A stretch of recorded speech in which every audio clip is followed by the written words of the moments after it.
Hello, welcome everyone to this first part of Honest Conversations with Sean. This is a 10-part series of 10-minute conversations with me where I discuss my goals, ambitions, issues, and feelings as a 23-year-old freelance photographer and content creator. So the purpose of this series is to really tell people out there that you're not alone. And more importantly, it's just a way for me to document myself right now in my creative career, and also for me to look back on in the future on what my current situation was. Anyway, let me start the timer and then we'll get into today's topic. So, right there, countdown, 10 minutes. So the topic I want to talk about today is why I hate labels. For the past few months of creating, photographing, and just doing stuff, I felt like I've been boxed in and cornered into a room. I felt that I can only create things that people know me to create. So for my instance, people know me as a portrait photographer, right? People know me that, Sean shoots portraits, he does beautiful work with people, and that's what he does. So over these past few months, it has really dug into me and it made me feel that, okay, I can only shoot portraits, don't do anything outside of that because people think it's weird. That's what has been brewing in my brain. Like it's like digging and eating into my soul, which is kind of sad to say, but it is the reality of it. And I've done some reflecting over the past few days and few weeks, and I think it all comes down to this idea of labels. And what I mean by labels is basically what people define you as, or what people think your brand is, right? So the perception that you give other people online or in real life, that is what I define as labels. So for me, I'm a portrait photographer. That's what people know me as, and that's kind of how this label has been encompassed me. You know Sims? Have you played Sims before? And they have that little name on top or at the bottom, and it says chef or whatever. That is me. I have a label on the bottom that says portrait photographer. For you, I don't know, have you been labeled by other people as something? Maybe you are a, classical art painter. Boom, that's your label. Or maybe you are a, beauty model focusing on swimmer. That is your label, right? So these are what I define as labels. And for me, labels are a double-edged sword. And what I mean by that is it's good in the sense that people know you as one thing and you're good at that thing, right? So, okay, people know me as a portrait photographer. If they need portrait photography, if they need portraits of themselves, they will find me because I am a portrait photographer. So that's good in that sense. Because people know you as something, it's really self-enforcing. And, if people need someone off the top of their head, they will think of you for that specific job or that specific work. On the other hand, on the other side of the sword, on the other edge of the sword, it's quite limiting for myself. I think for me, this label has confined me into this box where I'm allowed to do that thing along this lane, right? So as a portrait photographer for the past 3 to 5 years, 80%, 9% of my work has been with people.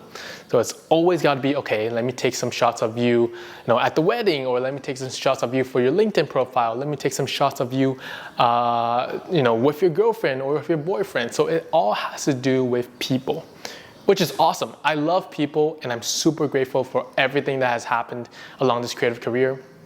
And I want to continue to do so. But at the same time, I also want to try new things. There's a lot of things I like to do other than photograph people, right? I want to take photos of travel. I want to take photos of landscape. I want to take photos of food. There's a whole world out there I have not yet explored. Especially I'm only 23 years old. I'm just at the tip of the iceberg, I think. And I don't want to confine myself so much to this label that someone else has given me that is limiting myself to feel like, okay, I gotta produce this work, I gotta produce people work, or else people are gonna slap me and be like, yo, stay in your lane. Like, why are you doing other stuff? You know what I mean? So, yeah, it's a lot. Let me drink some water. Give me one sec.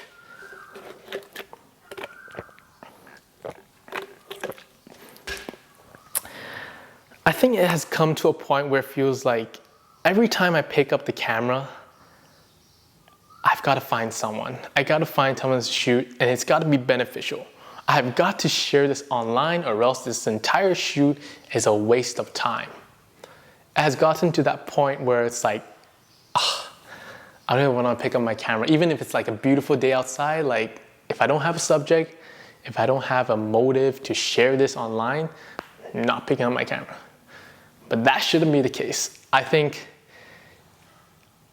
there's this equation I'm thinking in my head right now I want to explain to you. So let's say, so there's you, there's social media, and there's like the work, right? Right now it feels like, okay, I'm a creator looking at what's the most valuable thing to create based on social media, based on views, and then I'm gonna create that. Right? Or it's the other way around where, okay, this work is really nice. How can I use that to social media to improve who I am, to let people know about my branding? This is who I am, right? So there's that linkage I feel like that's constantly flowing back and forth. I think the problem is the middle part of this equation. Like if we were to take out social media, let's say, boop, take off Instagram, TikTok, Twitter, YouTube, LinkedIn, whatever, just throw it out there. Right? So now you're just left with your work and you. And I think that's what we're trying to get to. Like, just being a person who wants to create for the sake of creating. I think that's the beauty. I think to be able to create whatever that we want that will satisfy our own creative soul, our own creative desires, that's the point where we want to get to. Because if you're able to do that and not have the feeling that, hey, I created this beautiful piece of work and I gotta share it, then if you can get rid of that feeling, then you have this enormous, vast amount of creative freedom just to create work that is meaningful and impactful to you.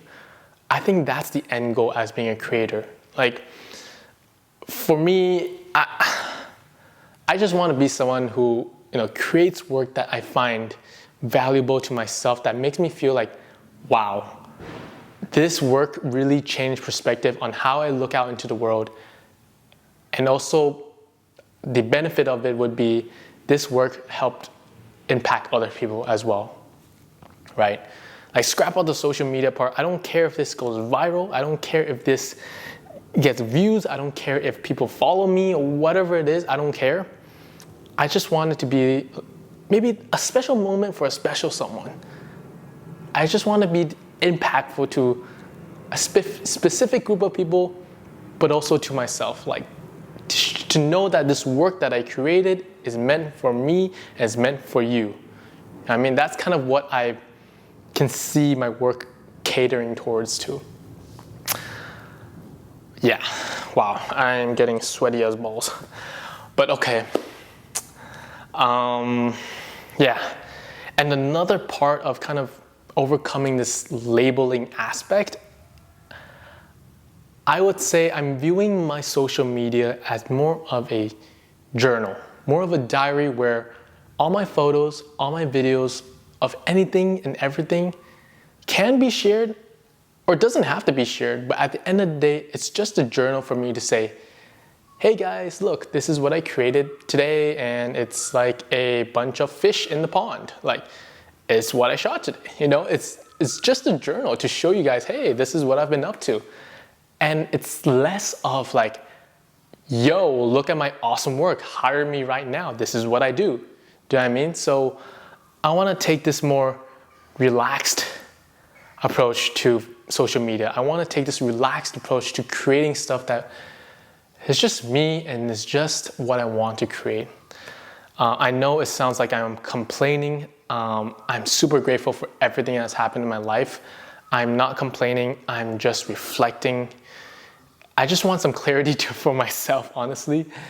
And I think that's a good way to think about it. If I treat social media as a diary, as a journal, as something I just want to fill it up with. So when I look back in the future, I'm like, yeah, that was a cool moment in my life, and I'm happy it's online. I'm happy it's there forever.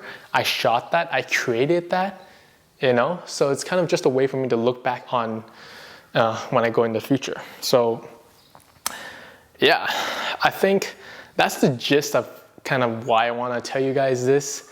So if I were to break it down real quick one more time, it'd be labels are basically something that people give you to, define you as this person. Like for them, it's easier. Oops, 10 minutes is up.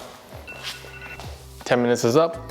But just want to give a quick rundown again. Basically, for me, the entire video is, okay, labels are something that people give you, and it's defined for them that you are this person because it's easier for them to remember. And the reason I hate that, or it's a double-edged sword, is because, okay, people can know you for that and you're good at that. That means they can hire you, whatever. They think of you at the top of their head, great. But it's bad because it makes me feel like I have to stay in my lane. I have to keep doing that, or else if I don't conform to it, people are gonna think it's weird. It's not gonna be good for me, or whatever it is, right? And the way to overcome it, for me at least, is to take out social media from the equation, create what's beautiful to yourself, create what's meaningful. And lastly is to treat it like a journal. Treat social media diaries as a journal. Just have fun with it. I think that's just what we need. So yeah, thank you. This is the first part of the 10-minute conversations. There's 9 more. So yeah, hopefully stay tuned. And if you enjoy, let me know in the comments below, and see you all soon. Bye-bye.